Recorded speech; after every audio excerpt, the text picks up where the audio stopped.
I loved her enough to carry her family on my back. And she still chose someone else when I met her. I didn't just fall in love with a person. I fell in love with a responsibility I didn't understand yet. Her name doesn't matter, but I'll call her Maya. She was warm, gentle, and carried sadness in a way that made you want to protect her. She told me early on that her family struggled, financially, emotionally, practically. She was the oldest daughter, and everything rested on her shoulders. I didn't see that as a warning. I saw it as a place where I could help.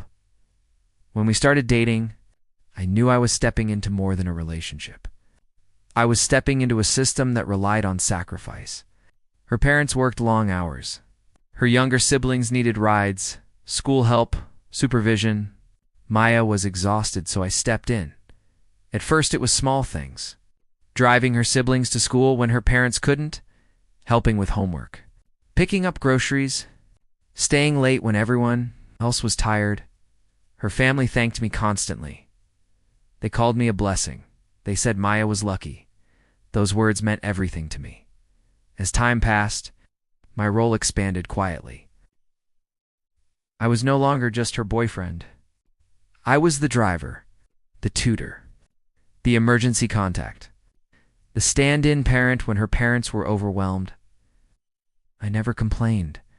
I told myself this was what love looked like. I adjusted my work schedule around their needs. I skipped opportunities because they needed help.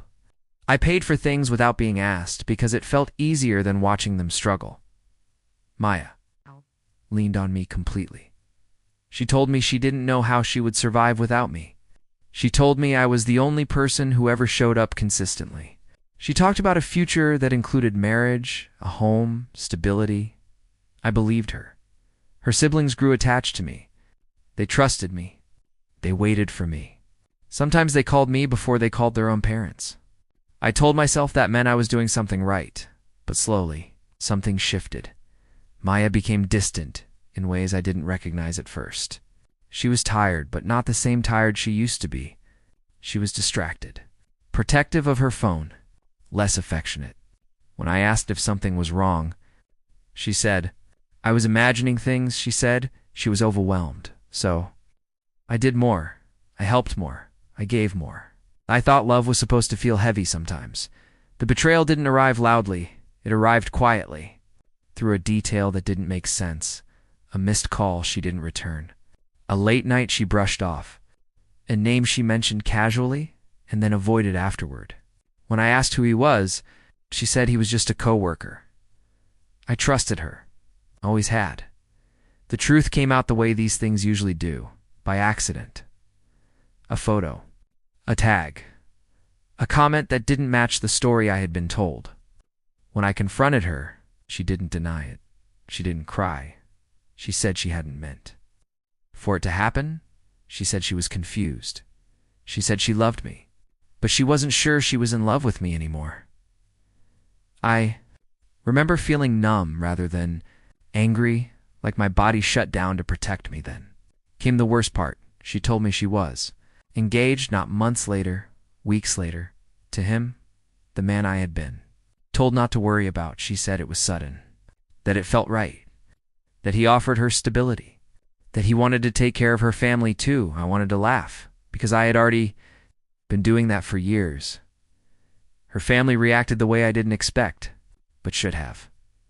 They were sad, but not shocked. They told me they appreciated everything I had done. They told me I would always be welcome. They told me they understood. Then they stopped calling. Her siblings cried when I said goodbye. They didn't understand why I was leaving. I didn't know how to explain that love without honesty isn't love it. All Maya avoided me. She said it was too painful to talk. I didn't beg. I didn't yell.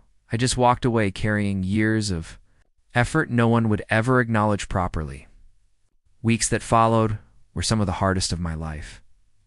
I questioned everything. I wondered if I had been too available, too kind, too willing to carry weight that wasn't mine. I wondered if love was supposed to feel like erasing yourself slowly. I watched from a distance as she posted engagement photos, smiled, celebrated, built. A future on a foundation I had helped stabilize, and then something strange happened. I felt empty, but free. I realized that I had been loved for my usefulness, not my presence. I had been valued for what I provided, not who I was. That realization hurt, but it also healed me. I rebuilt my life quietly. I reconnected with things I had abandoned. I stopped answering calls that asked for too much without offering anything back. Months later, I ran into one of her siblings. They hugged me. Tightly they told me they missed me. They told me things weren't the same anymore. I wished them well and walked away. I didn't feel victorious. I felt complete. Some betrayals don't teach you to hate, they teach you to stop disappearing for people who would replace you without hesitation, and that lesson stays with you forever. Thank you for watching. Check out my channel for more stories like this. Please subscribe, like, comment, and share. Midnight Tea Stories.